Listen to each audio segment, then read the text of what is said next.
WhatsApp guys, welcome back to new another vlog. અને મિત્રો આજે 365માંથી આજે 80મા નંબરનો વ્લોગ છે. અને અત્યારે હું અને મારા બધા કલેજાઓ આવી ગયા છે રાજપીપળા પપ્પાનું કટિંગ કરવા માટે, બરાબર. સો મિત્રો અત્યારે તો મતલબ થાકી લો એટલો બધો છું, કારણ કે કાલ રાતે તમને ખબર છે કે શું થયું છે. જબરજસ્ત પવન સાથે વરસાદ બી હતો અને આપણું ઘર બી તોડેલું હતું, તો બધો સામાન બહાર હતો, ઇધર ઉધર પડ્યો. તો મારી કમરની તકલીફ છે, છતાં બધો સામાન અંદર મી ગયો. તો એમાં એવું થયું ને કે સાલી મારી કમર એટલી બધી દુખે છે ને, બે એવા આંચકા આવી ગયા, બહુ ડેન્જર લાગે છે. કામ થયું પોઝિશન નથી, છતાં બી મજૂર બીજા મળ્યા નહીં માણસો, તો એ કામ તો કરવું જ પડશે એવું છે. કારણ કે ફોન કર્યો પણ કોઈ બીજા ભાઈ માણસ મળ્યા નહીં, તો જાતે કામ કરવું પડશે. થતું નહીં પણ શું કરે, આંખમાંથી આંસુ આવી જાય એવી પોઝિશન થઈ ગઈ છે. બટ કામ તો કરવું પડશે. કમર તો કસમથી કોને એટલી બધી દુખે છે ને, ઊભું નહીં રહેવાતી, એટલી બધી કમર દુખે છે મિત્રો. તો હવે આપણે કટિંગ કરી લઈએ, ફટાફટ પેકિંગ કરી લઈએ, અને જેટલું બને ને એટલું જલ્દી થઈ જાય કામ તો સારું છે. બાકી આપણી કેપેસિટી આજે નથી. તો વ્લોગમાં બની રહેજો, મળીએ શું આગળ. તો મિત્રો આપણું કામ ચાલી રહ્યું છે. સવારના વાગે ગયા છે 9:30, અને તમે જોઈ શકો છો પપ્પાની હાલત. તમે જો અહીં હાલત છે પપ્પાની. મેં હાથમાં હેન્ડગ્લોવ્સ પહેરે છે, કારણ કે પપ્પાને બધું એવું લાગે ને કે આપણી આંગળી બી ફાટી જાય અને આંગળીમાંથી લોહી બી નીકળવા લાગે એવી પોઝિશન છે. જે રાત્રે વાવાઝોડું આવ્યું ને એની અંદર તમે જોઈ શકો છો કે બધા પપ્પા પડી ગયા. જો આટલું બધું નુકસાન થયું છે, બધા પપ્પા પડી ગયા છે, ઘણું બધું નુકસાન થયું છે. તો મતલબ કે ચાલે કરે છે એવા અમે મતલબ આ છેલ્લું કટિંગ છે, વારી કાઢવાની છે, એટલે વાંધો નહીં આવે. બાકી નવી વારી નવું કટિંગ મતલબ થોડા પડી જાય તો કેટલી તકલીફ પડે. એક છોડવું ઉછેરતા લગભગ 150 રૂપિયા ખર્ચ લાગે એક છોડવાનો, તો પડી જાય તો કેવું લાગે યાર ખેડૂતને, બરાબર. તો મિત્રો બ્લોગમાં બન્યા રહેજે, કંઈક આગળ નવું બતાવીશું. આજે કમર બહુ દુખે છે, કંઈ કામ થાય એવું લાગતું નહીં, પણ કરવું પડે છે, શું કરે, મજબૂરી છે. મળીએ આગળ.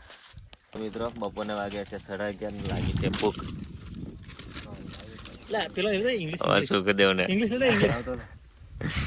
અને અમારે જલજીરા લાયા, હવે ટમેટા લાયા.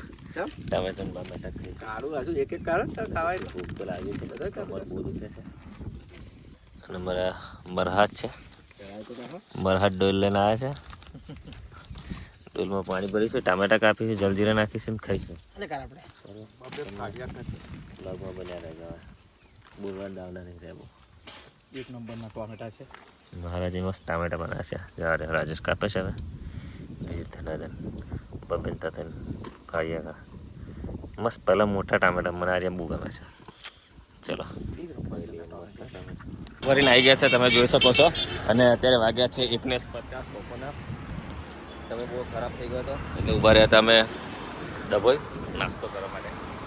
નાસ્તો તો શું પણ હવે રોટલી શાક ખાઈ લીધું, બરાબર, મસ્ત સરસ બનાવી. ઊભા રહ્યા હતા અહીંયા સાઈ નાસ્તા હાઉસમાં નાસ્તો કરી. તો અમારા પટિંગડાઓ બધા આવે છે અને આપણે જવાનું છે. હવે ગાડી આજે ખાલી થશે નહીં, કારણ કે ઓવરલોડ ભરાઈ ગઈ છે એટલે, બરાબર. તો ગાડી કાલે જ ખાલી થશે. અમે કાલ રાતે ઘરે જ છીએ. તો એ ભાઈ શાક ખોલ ને.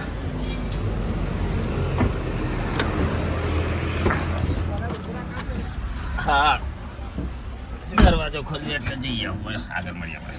મિત્રો આપણે ગાડી ખાલી કરી, સોરી ખાલી નથી કરી, ગાડી એવી મૂકી દીધી એટલે, કારણ કે આજે ઓવરલોડ ગાડી ભરાઈ ગઈ હતી એટલે મૂકી દીધી, તમને ખબર છે ને.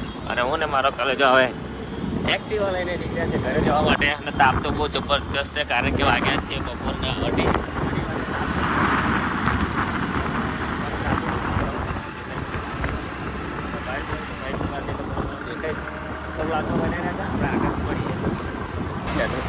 પેટ્રોલ નખાઈ દીધી એક્ટિવામાં, અને પેટ્રોલ નખાઈ અને આવ્યા છે હવે ફ્રૂટ લેવા જાય. આગળ છે દ્રાક્ષ છે, ગરી છે, તરબૂચ છે, પેલા તરબૂચ છે, ટેટી છે, દાડમ લીધી. મારા કલે જાય દાડમ લીધી, દાડમ ખાશે. હવે દાડમ પડી ગઈ ને એટલે દાડમ લીધી. અને 220 રૂપિયાની કિલો દાડમ છે, 220 રૂપિયાની કિલો દાડમ છે. તરબૂચ છે, સકાટેટી છે, બધું લઈ. કેળા છે, કેરી છે, સફરજન છે, ઈવી છે, આંબલી છે, બધું આઈટમ છે. તો આ બધું લઈએ પછી ગયા છે અને જ્યુસ બનાવીએ, બરાબર. સફરજનનો ભાવ 160 રૂપિયાના 500 ગ્રામ છે. બોલો તો શી ઈચ્છા છે તમારી? કેવો ભાવ તમને લાગ્યો? અનુભવ કેવો થયો? સરસ. પેકેટના 100 રૂપિયા કે બહુ વાગી યાર. ગયા હતા આપણે વાસણ ને દહીં સિંગ ચણા લીધા, થોડા પીધા, ચણા જ લીધા. એ લીધા એટલે યાદ આવી ગયું. ત્યાં ઉભો રહેજે પૈસા અપાવા હે અપાવા वीडियो बनाओ हो ओपारा बीच में आके खड़े हो गए हैं हमारा खड़े यहाँ ड्राइविंग कर रहा है और आप बीच में खड़े हैं चलो ये के घर बढ़िया आगे बढ़िया रहજો આ છે આપણું રૂડું ને રંગીલું વાસણ જોઈ શકો છો. ટ્રાફિક એવું લાગે ટ્રાફિક આને બમ્પના લીધે થાય બાકી ટ્રાફિક નહીં થવું જોઈએ.